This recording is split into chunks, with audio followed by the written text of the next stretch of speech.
List of voters. The registrar shall prepare a list of voters who are members of any contesting trade union. He shall send a certified copy of list of voters to each of the contesting trade unions at least 4 days prior to the date of the poll. Entitlement to vote. Every workman who is a member of any contesting trade unions or whose name appears in the list of the voters shall be entitled to vote. Facilities for polling.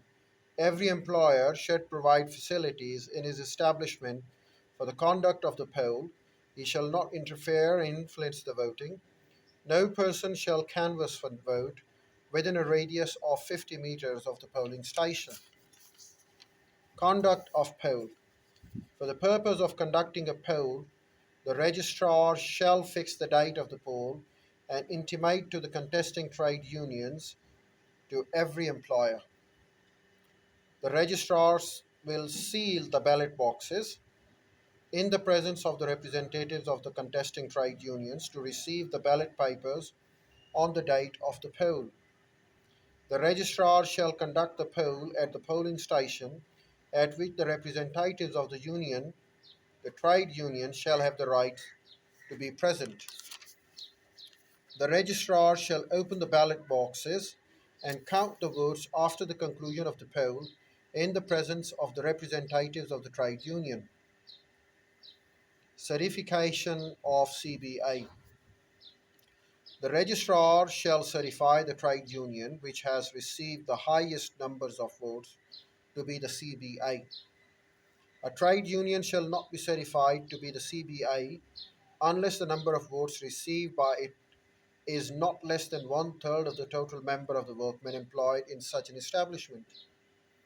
If the trade union does not secure such number of votes in first poll, a second poll shall be held between two trade unions which secure the highest number of the votes in the first poll, and the trade union which secures the majority of the vote cast at the second poll shall be certified to be the CBA. If the number of the votes secured by two or more trade unions securing the highest numbers of votes is equal, further poll shall be held between them until one of them secures a majority of the vote cast at a further poll.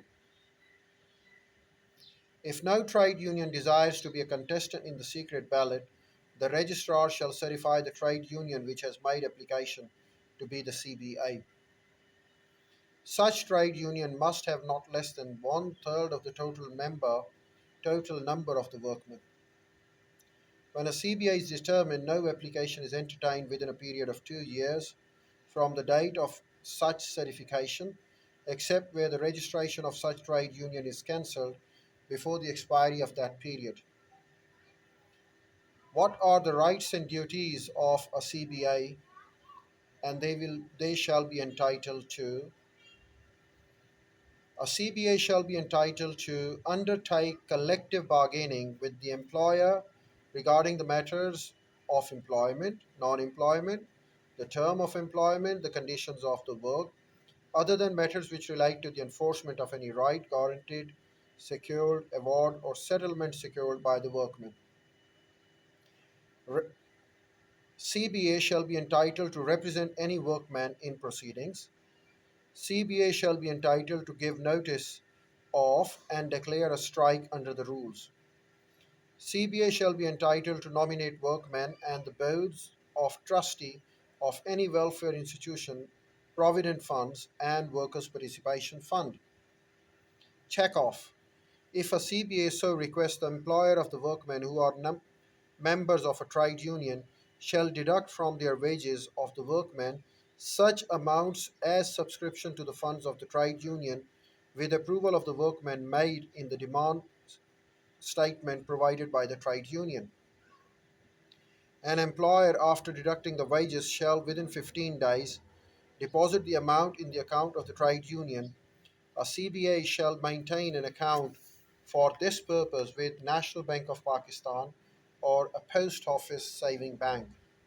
A CBA shall maintain an account either with the National Bank of Pakistan, any scheduled bank with AAA credit rating, or of a post office saving account for the entire amount deducted for the wages by the employer.